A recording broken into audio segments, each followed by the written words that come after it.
Hello students, मैं संजीव मिश्रा अपने YouTube channel पर आप सभी का हार्दिक स्वागत करता हूं। आशा करता हूं आप सब स्वस्थ मस्त और अपनी पढ़ाई में पूरी तरह व्यस्त होंगे। प्रिय विद्यार्थियों, आज हम सब पढ़ेंगे पाठ 9 बादल को घिरते देखा है, जिसके कवि हैं महानतम कवि बाबा नागार्जुन जी। प्रिय विद्यार्थियों, आज हम सब पढ़ने जा रहे हैं पाठ 9 बादल को घिरते देखा है। और इस कविता के जो कवि हैं वे हैं बाबा नागार्जुन जी। बाबा नागार्जुन जो कि बहुत प्रतिभावान बहुत ही विद्वान कवि रहे हैं। आपका जन्म 30 जून 1911 को तैरोनी दरभंगा बिहार में हुआ था और मृत्यु 5 नवंबर 1998 को हुई थी। आप हिंदी मैथिली एक भाषा है जो बिहार में बोली जाती है। संभवतः आप में से कई लोग जानते भी हों। मैथिली भाषा के बहुत ही अच्छे जानकार रहे हैं और साथ ही साथ आप संस्कृत में और बांग्ला में भी कविताएं लिखा करते थे। आप मार्क्सवादी विचारधारा के थे। आपके जो प्रमुख उपन्यास हैं उन उपन्यासों में से प्रमुख है बाबा बटेश्वर नाथ और नई पौध, जहाँ पर आपने लोगों के संघर्ष की कहानियों को मार्क्सवादी विचारधारा से प्रभावित होकर के स्पष्ट किया हुआ है। किस तरह से मध्यम और गरीब संघर्ष कर रहा है, तकलीफ़ों में जी रहा है, उसका बखूबी वर्णन आपने अपने इस उपन्यास में किया है। यह जो आज हम कविता पढ़ने जा रहे हैं, इस कविता की जो विधा है वह है कविता। कविता होती क्या है? रस की अनुभूति कराने वाली, सुंदर अर्थ प्रकट करने वाली, हृदय के कोमल अनुभूतियों का साकार रूप कविता है। अर्थात वह कविता जो रस का अनुभव कराए, हृदय में आनंद पैदा करे, सुंदर अर्थ जिसमें से निकलता हो, साथ में ही जो हृदय की कोमल भावनाएं हैं, जिसमें प्रेम हो, जिसमें दूसरों के प्रति अपनत्व की भावना हो, उन भावनाओं को जो कविता जागृत करती है वह कविता की विधा में कविता आती है। प्रस्तुत कविता में बाबा नागार्जुन जी बहुत बड़ी बड़ी दाढ़ी रखते थे, बाल रखते थे। उनको देखकर सामान्यतः यह लगता था कि यह सामान्य किसान के रूप में है। तो वहाँ पे बाबा नागार्जुन, इसीलिए उनको बाबा की उपाधि दी गई कि वे जो है बाबाओं की सामान दिखते थे, बाबाओं की तरह दिखते थे। इसलिए नागार्जुन जी को बाबा नागार्जुन के नाम से बुलाया जाता है। आपका वास्तविक नाम जो था वह था बाबा बैजनाथ मिश्रा आपका नाम था। शुद्ध नाम जो मतलब मूल नेम आपका बाबा बैजनाथ मिश्र था। आप नागार्जुन के नाम से कविताएं लिखते थे। बाबा की उपाधि आपको मिली हुई थी। बाबा नागार्जुन जी ने प्रकृति सौंदर्य के वास्तविक रूप का बड़ा ही सुंदर वर्णन किया हुआ है।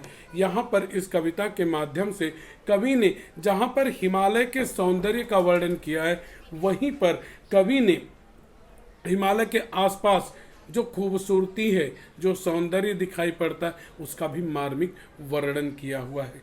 साथ ही साथ कवि यहाँ पे बसंत ऋतु का वर्णन करते हैं और रात के समय चकवा और चकई, ये जो होते हैं, चकोर जिसे आप कहते हैं, पपीहा भी कुछ लोग कहते हैं, उसके पीछे जो कहानी छिपी होती है कि दिन में वे एक साथ रहते हैं, रात में अलग अलग रहते हैं। उनके दिन में एक साथ रहने, रात में अलग अलग होने के पीछे जो घटना, जो कहानी है, उसका भी वर्णन किया है। उनके प्रेम को, उनके मिलन को, उनके आपस के मनोविनोद को और अपने उनके विछोह का भी वर्णन कवि ने यहाँ पे बहुत सुंदर किया है। साथ में ही हिमालय पर्वत के ऊपर, हिमालय की घाटियों में जो कस्तूरी मृग दिखता है। कस्तूरी मृग क्या होता है? वह हिरन, मृग अर्थात हिरन, वह हिरन जिसकी नाभि क्या होती है? शरीर के बीच का अंग, जिसकी नाभि में सुगंध देने वाला पदार्थ होता है, जिसे कस्तूरी कहते हैं। कहा गया, कस्तूरी कुंडल बसे मृग ढूंढे बनमाई, ऐसे घट घट राम है दुनिया पावे ना। उसी तरह से वह हिरन जिसकी नाभि में कस्तूरी रहती है, सुगंध देने वाली कस्तूरी, वह उस हिरन का कवि ने बहुत ही सुंदर वर्णन किया हुआ है।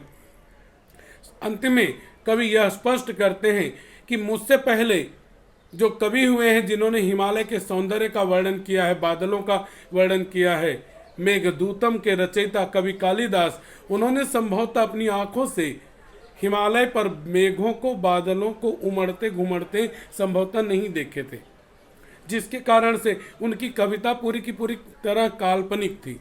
कभी दावा करते हैं, कभी बाबा नागार्जुन यह दावा करते हैं कि मेघदूतम में महानतम कवि कालिदास ने संस्कृत में जो उन्होंने लिखा था कि मेघदूत जो है वह संदेशा लेके जाते हैं, यक्ष और यक्षिणी का संदेशा लेके जाते हैं, तो वो मानते हैं कि पूरी कहानी कल्पना थी, इसमें सच्चाई कुछ नहीं थी, क्योंकि वैसा कुछ यहाँ पे दिखाई नहीं देता है। कभी आगे कहते हैं कि उन्होंने अपनी आंखों से जो सच्चाई देखी है वे अपनी इस कविता में उसी का वर्णन करने जा रहे हैं। बहुत ही सुंदर कविता है, आइए मैं उसे गा करके आपके सामने प्रकट करता हूँ। आशा करता हूँ कि आप उसका भरपूर आनंद लेंगे।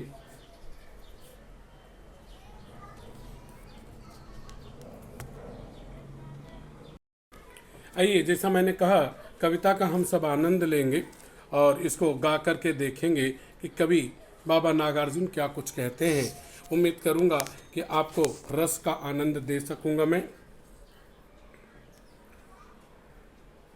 बादल को घिरते देखा है, बादल को घिरते देखा है, अमल धवल गिर के शिखरों पर, अमल धवल गिर के शिखरों पर, बादल को घिरते देखा है, बादल को घिरते देखा है। छोटे छोटे मोती जैसे उसके शीतल तुहिन कणों को, मान सरोवर के उन स्वर्णिम, मान सरोवर के उन स्वर्णिम कमलों पर गिरते देखा है, बादल को घिरते देखा है, बादल को घिरते देखा है। अब यहाँ तक तो कवि ने हिमालय की सुंदरता का वर्णन किया। अब आगे देखते हैं कि कवि क्या कुछ कह रहे हैं हिमालय के सौंदर्य के बारे में। तुंग हिमालय के कंधों पर छोटी बड़ी कई झीलें हैं, उनके श्यामल नील सलिल में समतल देशों से आकर पावस की उमस से व्याकुल हो, पावस की उमस से आकुल हो, तिक्त मधुर विष तंतु खोजते, तिक्त मधुर विष तंतु खोजते, हंसों को तिरते देखा है, बादल को घिरते देखा है, बादल को घिरते देखा है। तो यहाँ पे हिमालय के आसपास कवि को क्या कुछ दिखाई पड़ा, कवि ने उसका बहुत ही सुंदर वर्णन किया, बहुत ही सुंदर उसकी व्याख्या की। अब ऋतु का वर्णन और साथ में ही चकवा और चकई का वर्णन कवि यहाँ पे करने जा रहे हैं, देख लेते हैं। ऋतु बसंत का सुप्रभात था, मंद मंद था अनिल बह रहा, बालारुण की मृदु किरणें थी, बालारुण की मृदु किरणें थी, अगल बगल स्वर्णाभ शिखर थे, यानी पास पड़ोस में ऊंचे ऊंचे सोने के रंग के दिखाई देने वाले पर्वत थे। एक दूसरे से विरहित हो, अलग अलग रह कर ही जिनको सारी रात बितानी होगी, सारी रात बितानी होगी। बेबस उन चकवा चकई का, बंद हुआ क्रंदन फिर उनमें। उस महान सरवर के तीरे, उस महान सरवर के तीरे, सैवालों की हरी दरी पर प्रेम कलह छिड़ते देखा है। बादल को घिरते देखा है, बादल को घिरते देखा है। अब आगे कवि कस्तूरी मृग का वर्णन कर रहे हैं।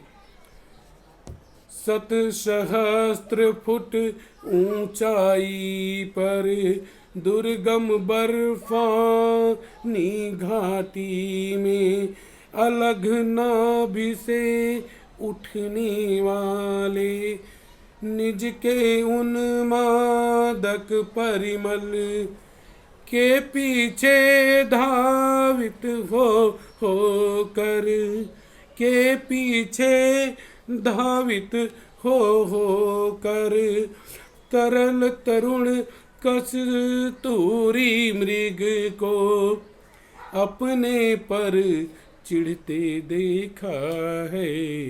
बादल को घिरते देखा है। देखिए, आप अपने नज़रिए से बादल को देखते हैं। कभी हिमालय पर मेघों को, बादलों को जब देख रहे हैं तो क्या कुछ देख रहे हैं, उसी का वर्णन कवि ने यहाँ पर किया हुआ है। अब यहाँ पर आगे के जो पंक्तियाँ हैं, आगे की जो पंक्तियाँ हैं, लाइनें हैं, यहाँ पर कवि संस्कृत के महानतम विद्वान, महानतम कवि, महाकवि कालिदास की महान रचना मेघदूतम, जो कि संस्कृत का प्राण है, उसमें जो मेघदूत के माध्यम से हिमालय का वर्णन किया गया है, उसको चैलेंज दे रहे हैं, चुनौती दे रहे हैं कि वहां पर जो वर्णन किया गया है कवि कालिदास के द्वारा मेघदूतम में, वह गलत है, वह बिना देखे कवि ने लिखा हुआ था। यहाँ कवि कहते हैं कि उस कवि की कल्पना थी, कल्पित थी, झूठी थी। मैं जो कुछ लिख रहा हूं वह सब सच है। कहाँ गया धनपति कुबेर वह, कहाँ गई उसकी वह अलका, नहीं ठिकाना कालिदास के व्योम प्रवाही गंगा जल का। ढूंढा बहुत परंतु लगा क्या, मेघदूत का पता कहीं पर, कौन बताए वह छाया में, बरस पड़ा होगा न यहीं पर, जाने दो वह कवि कल्पित था। कवि कहते हैं उस बात को छोड़ दो, वह कवि की कल्पना थी।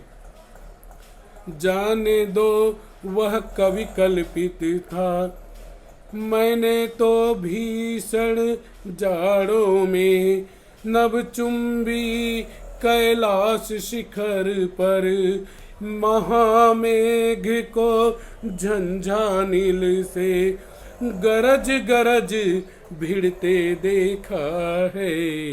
बादल को घिरते देखा है, बादल को घिरते देखा है। आशा करता हूँ कि आपको यह कविता बहुत पसंद आएगी। निश्चित तौर पे मेरी आवाज़ में वह बात नहीं है, वह मार्मिकता नहीं है, फिर भी आपको रुचिकर लगेगी। कृपया कमेंट करके ज़रूर बताएं कि आपको मेरी यह कविता कैसी लगी। धन्यवाद। बच्चों, अगर आपको मेरा पढ़ाना अच्छा लगा तो वीडियो को लाइक कीजिए, चैनल को सब्सक्राइब कीजिए और वीडियो शेयर कीजिए तथा कमेंट बॉक्स में कमेंट कीजिए कि आपको मेरा पढ़ाना कैसा लगा।